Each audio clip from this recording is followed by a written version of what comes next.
I don't want to say that the number one skill a writer should have, aside from the ability to write, is marketing and publicity and being able to speak publicly is great, but there have been a lot of great writers who weren't very good at that. So all of those would be great, but they're not the number one. To me, the number one would be editing.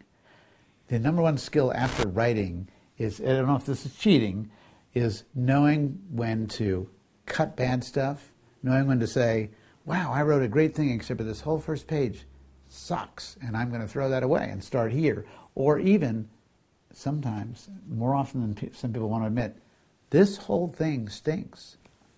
I tried, I'm moving on to something new, and keep writing. I'm going to have a completely different answer, and I think the best skill you can have after good writing is good manners. That's because she has good manners, and I don't. So. I know. I really think that so many people blow it early on in their careers by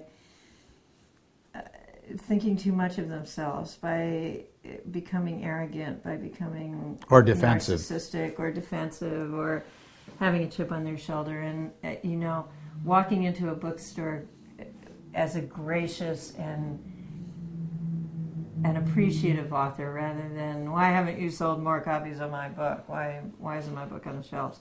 Kind of attitude will really help you go a long way. And well, I think that's true in every aspect. You know what? Dealing with your publisher and your editor and your public.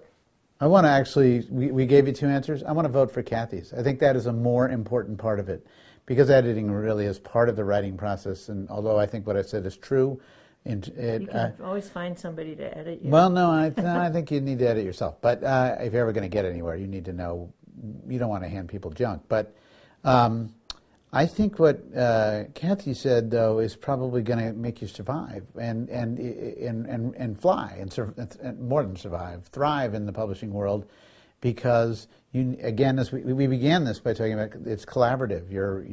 It's no longer just your book, so allowing someone to help you by editing, by suggesting how you might learn to speak publicly, by pushing you to try and do something new to get out there, by being polite to the publicist who screwed up and forgot to tell you something, and not being like saying, having an attitude about that, but realizing that they're human too. That'll get you a lot further. You're right. I've had the experience, as has every other author I know, of showing up at a book signing where everything was done right. The book was in the window, the article was in the paper, there are flowers are there on the table.